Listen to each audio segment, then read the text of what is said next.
There is not a player that's worse on film, like perception-wise to player, than Isaiah Simmons. It's not just hey, I was drinking out of a fire hose my entire NFL career.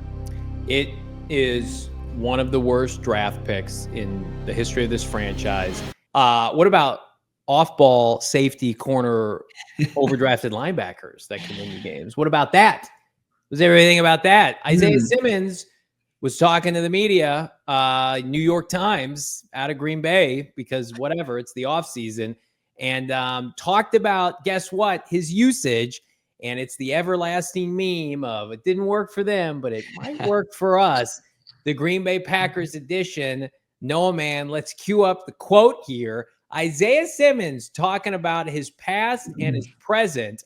And this is a paraphrase here from the New York Times. What I ran to most of my career is everybody wants me to do everything. Oh, wow. As opposed to letting me get really good at one thing first.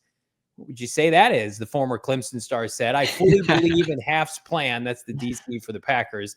He's just letting me lock in and learn a small portion first before we even think about expanding to anything else. That's something I really appreciate because I never really had that opportunity to just hone in on one position. Lies. It's hard enough to get into the NFL, let alone to stay as well as be effective at a position. So just being able to lock in on one thing, that's been, I feel like, huge for me. My versatility, I feel like, is a little bit of a gift and a curse. Well.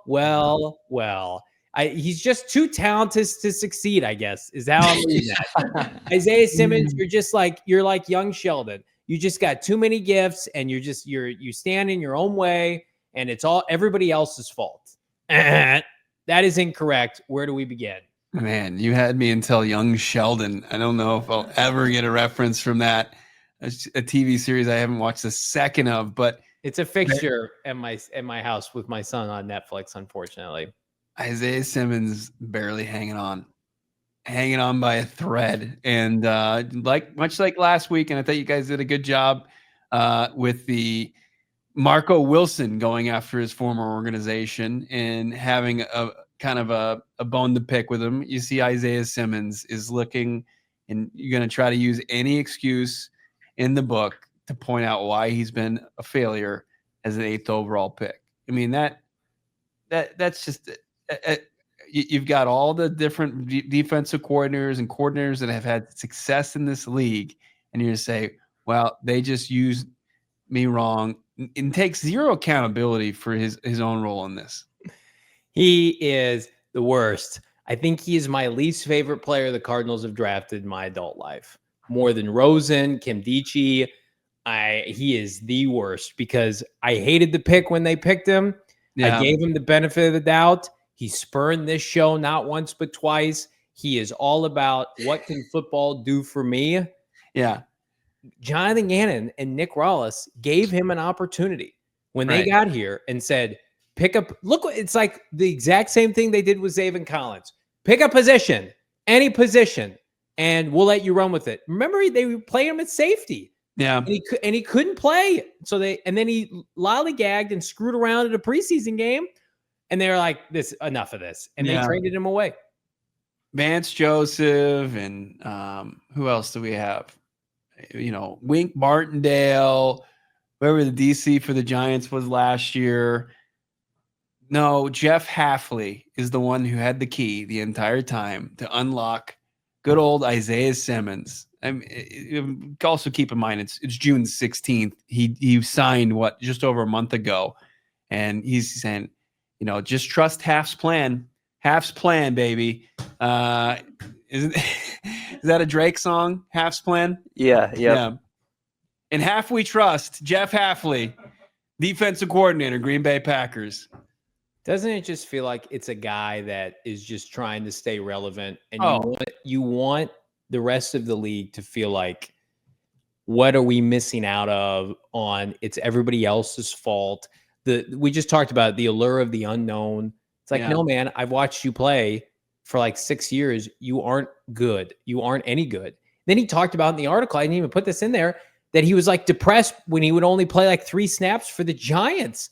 For the Giants. Right. Can anybody name me a linebacker on the Giants right now? And he couldn't crack that.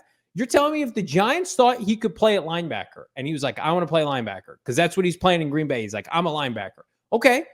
The Giants and the poverty defense that they have sported during Wink Martindale's tenure with Brian Dable, they wouldn't have been like, we can use this kid. He's an athlete in the in mid 20, he's 24, 25, 26 years old. Yeah. He can't play. He can't play. And it's unfortunate. Some guys can't play and they're just like accepting I'm a backup, whatever. But the fact that it's almost kind of like you're bamboozling teams because they go back and they think about, well, we could be the team and we can unlock your potential. It is gross. But I see it in the chat, see it in the comments. People like that transaction hits like nothing else for your fan base. It's like, oh man, we stole Isaiah Simmons. He will cost the Packers a game or two this year if he's put in a position. Well, more like he's not going to be able to like cosplay as this versatile piece on defense any longer. Like he can't cosplay linebacker. He's gonna be a special teamer. That's what they signed him for. The Green Bay Packers didn't sign him to be a guy to impact their defense whatsoever. Like those days are over. Like the Giants, they got him for a 7th round pick, and what the fan base wanted to say and what the organization initially thought, they learned very quickly that he's a guy that you can't rely upon down in and down out to make plays for you, to be in the right spot. He can't do the right things. The guys that got weeded out from this team, it's evident what their issue was. It's not a usage problem. It's not a talent issue. They don't love football. And like, I don't know if he's ever going to be able to find it. Like, it's not just something you wake up and say, hey, I'm going to apply, especially with comments like this and blaming everybody else for how he was misutilized at the NFL level. The article is literally titled, "Can former top 10 pick Isaiah Simmons be Packers' secret weapon on defense?" And that is one of the most irresponsible. Just turn the tape on. Mike Schneidman, who wrote the article, Isaiah Simmons' best career year was in 2022 when he racked up some faux stats on a bad team. Right. 4 sacks, 2 forced fumbles. But you see the stat, that's like box score scouting. And then you watch the game. There is not a player that's worse on film, like perception-wise to player, than Isaiah Simmons.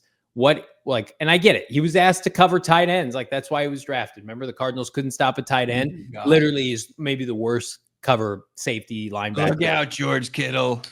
You've met your match. It's Isaiah Simmons. It's one of the most embarrassing things. Yeah, like, George Kittle just ate. Travis Kelce. Yeah. Hall of Fame tape off that game alone in the opener 20. And then, like, what about the loafs? What about the business decisions that he made out there that are right there on film that he can't run from? No. Like, you can say all these things you want to the New York Times, but the film, it suggests something very different for Isaiah Simmons. It's not just hey, I was drinking out of a fire hose my entire NFL career. It is one of the worst draft picks in the history of this franchise.